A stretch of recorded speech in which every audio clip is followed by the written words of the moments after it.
Andrews, and this is David Collister, and we are Inclusionaries.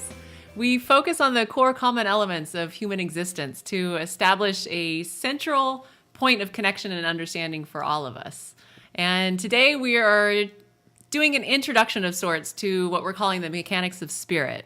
And tell us a little bit about what we're going to cover there.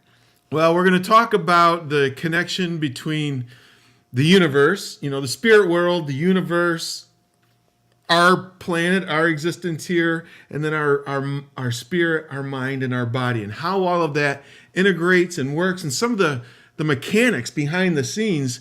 And the purpose of this is to help people learn how to navigate waters and adapt when needed, because a lot of people are just teaching how-tos, and that's great, but if the how-to works for you and it doesn't for me, then I feel inadequate, like spirit doesn't like me, or I just don't have a gift. It's not about a gift.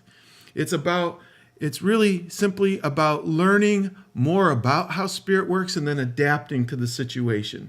Okay. And that's what we're going to cover. So it's really like helping people from, you said waters, like the murky waters of spirituality, and no matter what perspective you're coming from, helping them to understand like what's really at work here. What are the actual mechanics? Like what are the laws that are at work here, so that anybody can understand it. So whether you're a Christian, a Buddhist, a Muslim, a Sufi, whatever you are, gravity works for all of us, right? Mm-hmm. There's a law there. Laws of aerodynamics work, right? We all have similar brains and brain function. So likewise, spirit has these laws through which it must work and integrate with our lives. It has to work with the laws that govern our daily lives, or else we wouldn't be able to communicate. So once you understand the spiritual laws and how this stuff works behind the scenes, it really starts enabling people to become, who maybe don't feel so naturally gifted, to become more engaged with spirit. And when we say engaged, we mean seeing spirit, hearing spirit,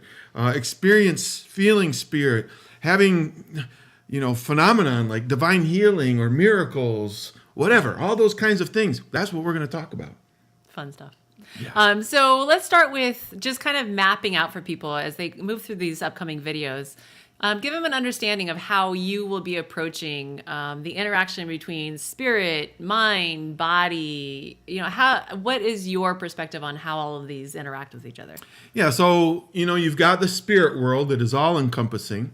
This is the language that I'm using. You can adapt it to whatever language you use and whatever perspective you have. But just so they're kind of clear on our vocabulary, you've got the spirit world that totally encompasses everything. Uh-huh. Then within that, you've got the universe, right? Mm-hmm. I'm not going to go too far into that early on, but the universe, if you follow quantum mechanics and string theory, you find yourself wading in the waters of multiverse, parallel worlds. And so there's that world, all of that stuff going on with our cosmology. And then within that universe, that structure, we have our planet Earth, right? Uh-huh.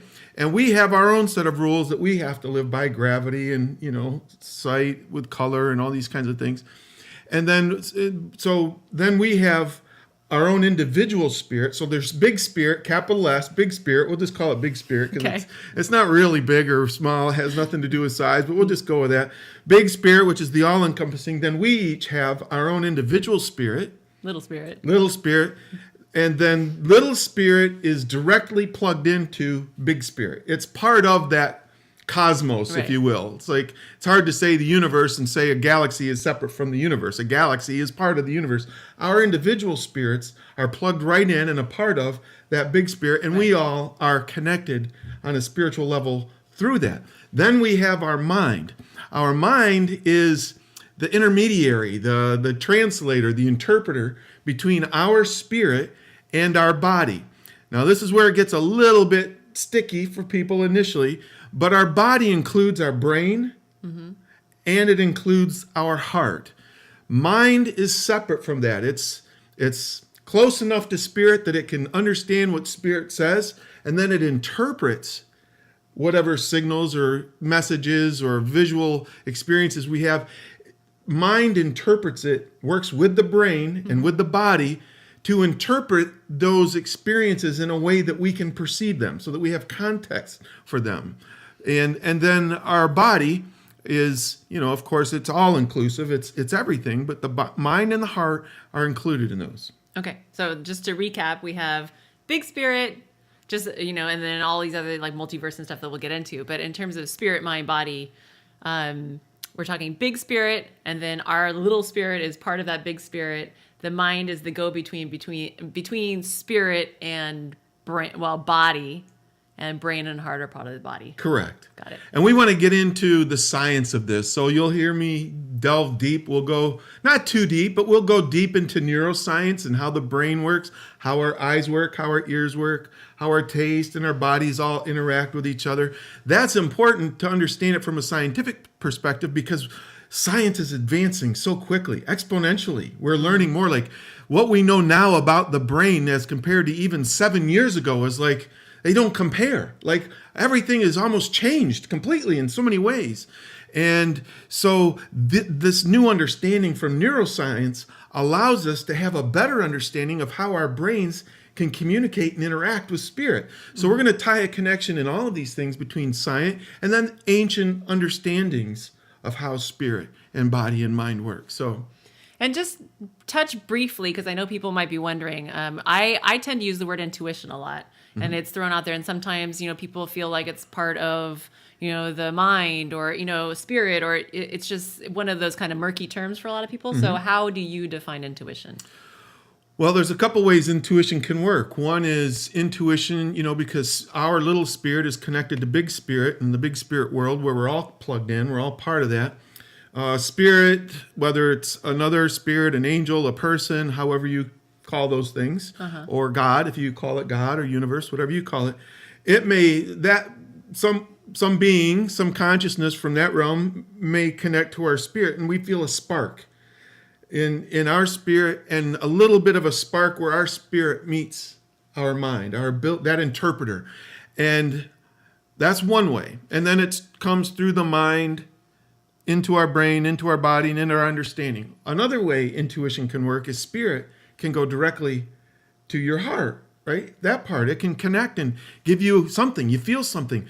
But it's usually most people that operate in intuition would tell you that when you first get it, it's like a spark of knowledge. Like you just know something, and then it takes a little bit, for most people at least, for that to expand into a full understanding.